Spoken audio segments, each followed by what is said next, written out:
Teresa, ya algo adelantó Connie respecto a esta reunión, a la presencia de BlackRock, el poderosísimo portafolio de inversiones que tiene un poderío enorme en la definición de lo que hace, lo que invierte, cómo, bajo qué reglas, con qué utilidades, con qué ganancias. Esta reunión en Palacio Nacional, en la que estuvo la presidenta Sheinbaum, Altagracia Gómez, coordinadora para asuntos empresariales, el secretario de Hacienda, y del otro lado el máximo dirigente de BlackRock.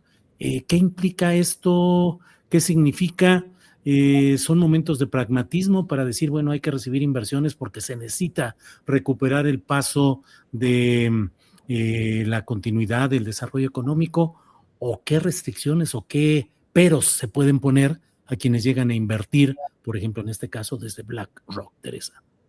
Ay, creo que tú ayer lo dijiste con el pesimismo del caso, ¿no? ¿De qué se ríen? ¿Por qué están tan contentos?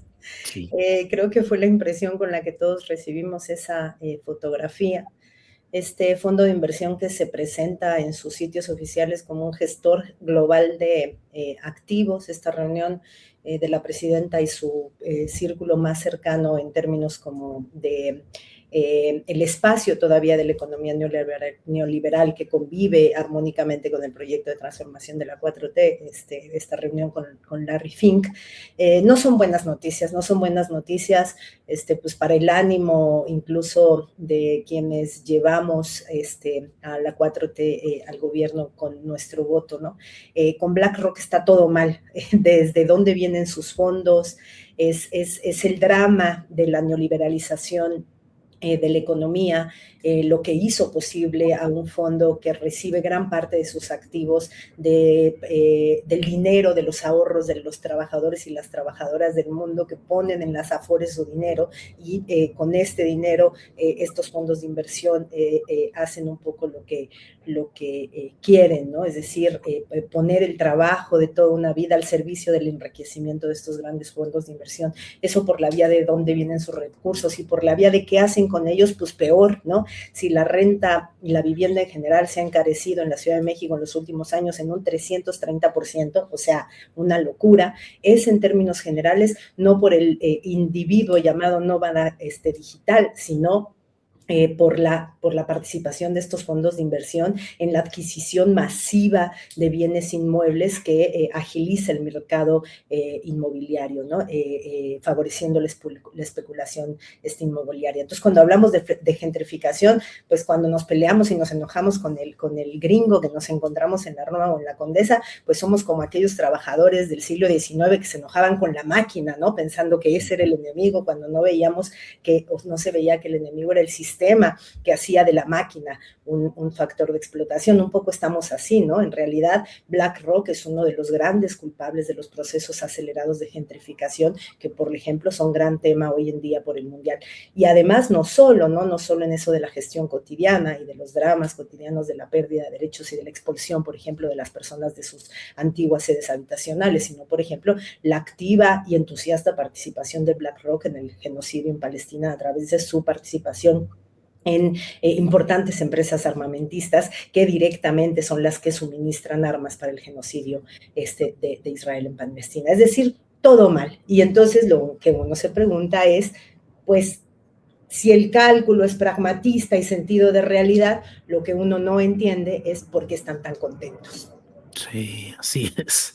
Bien, Teresa, gracias. Connie, ya algo adelantaste de este tema precisamente, así es que lo que desees agregar a este análisis, y por otra parte preguntándote, el neoliberalismo como discurso político, pero ¿es una realidad en México o de veras podemos decir que el neoliberalismo ha sido derrotado en México?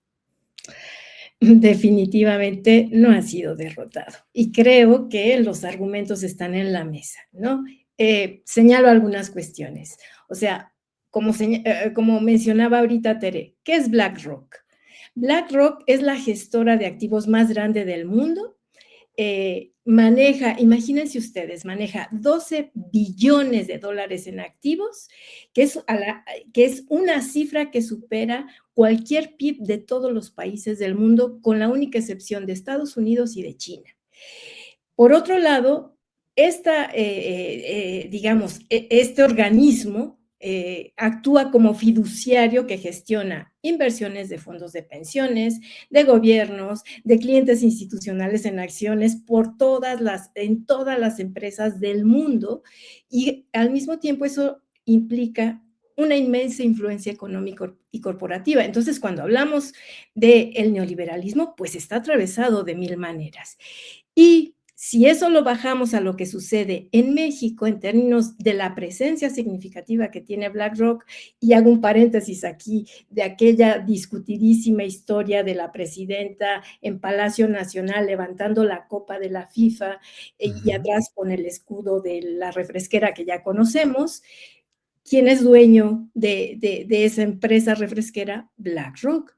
¿Quién es dueño de la FIFA? BlackRock. Entonces, ¿cuáles son los puntos claves de las inversiones de BlackRock en México? La infraestructura y la energía.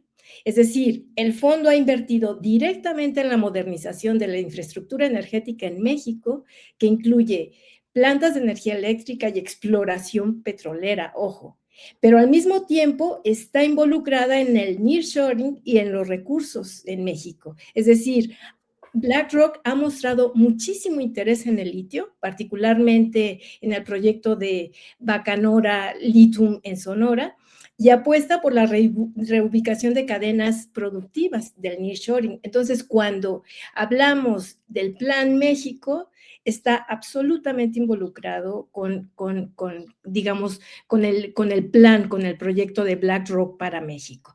Las Afores, lo mismo, lo que mencionaba en este momento Tere, ¿no? Colabora estrechamente con inversionistas institucionales locales que gestiona todos los fondos de retiro en México, y en ese sentido administra todos los activos de deuda y de renta variable en nuestro país. Fondos de inversión, es decir, a través de sus aliados. ¿Quién es uno de sus aliados más importantes? Citibanamex. A partir de este mecanismo ofrecen portafolios de deuda, bonos soberanos, CETES, y bueno, miles de estrategias globales para conectar a los inversionistas mexicanos con el exterior.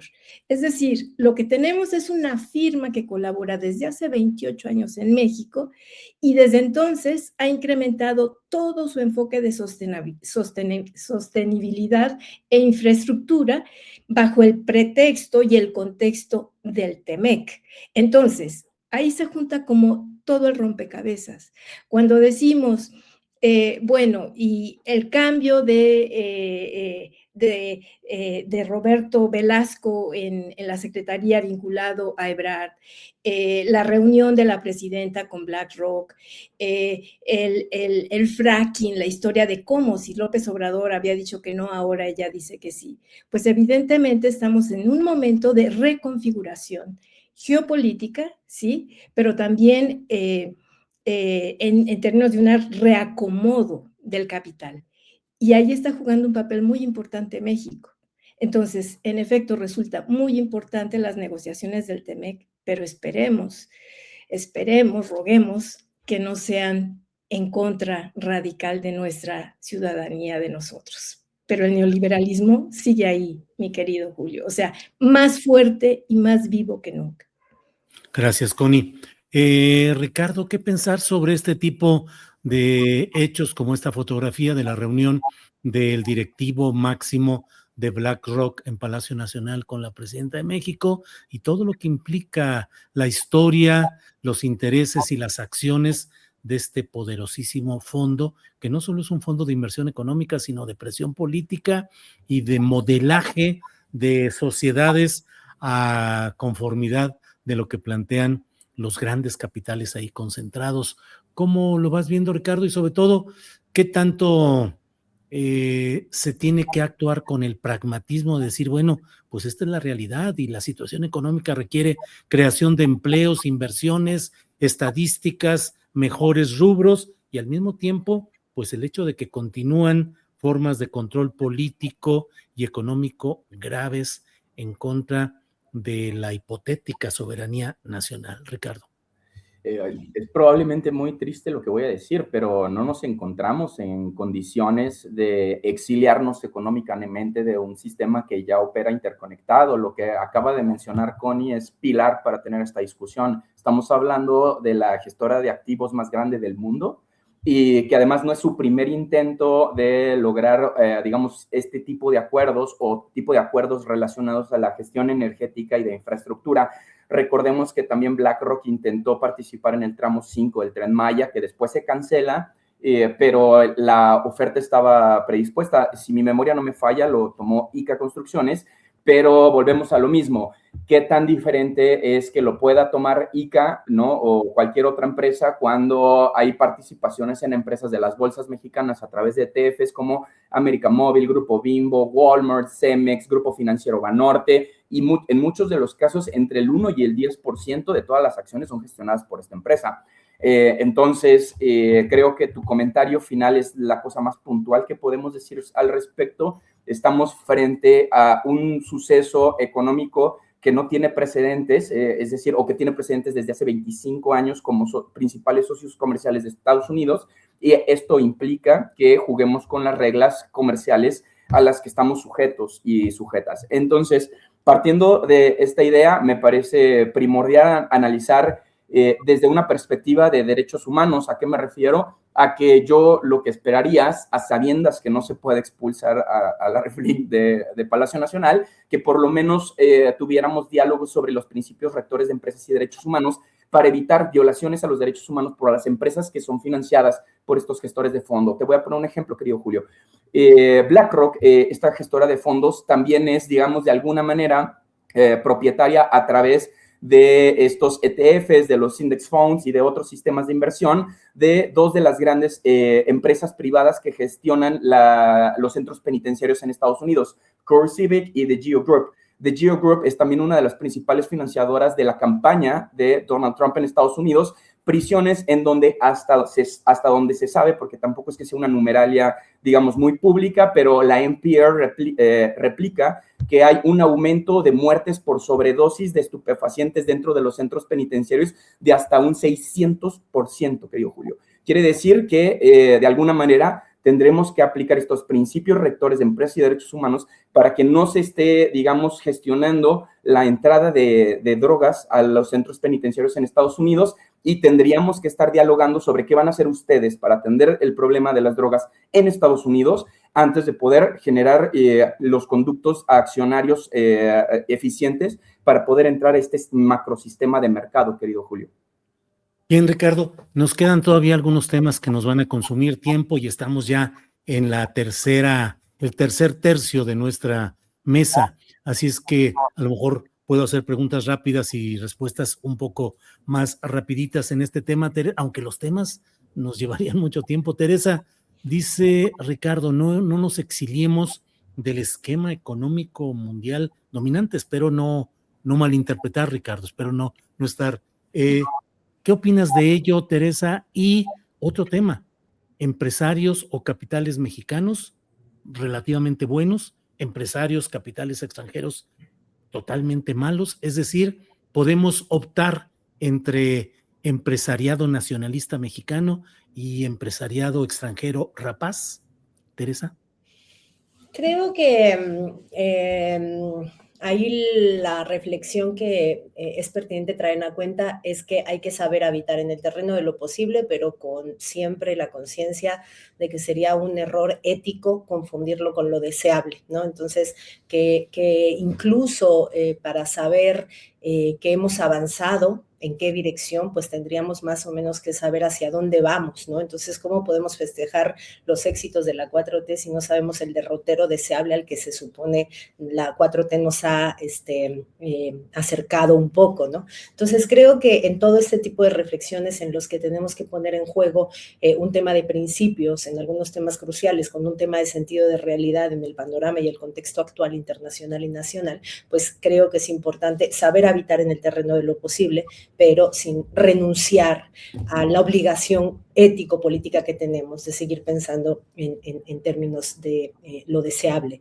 y por lo tanto en términos de lo que falta. Me parece que aquí el debate tiene que tener puesto el centro en qué rubros y en qué medida e intensidad vamos a dejar que sea la lógica de la voracidad exacerbada del capitalismo actual el que lleve el ritmo, reitero, en qué rubros de la vida nacional. Creo que la 4T ha hecho una especie de alquimia en la que ha logrado hacer que en algunos rubros se frenen las dinámicas exacerbadas de extracción de ganancia, pero a costa de que en otros se les dé más o menos manga ancha.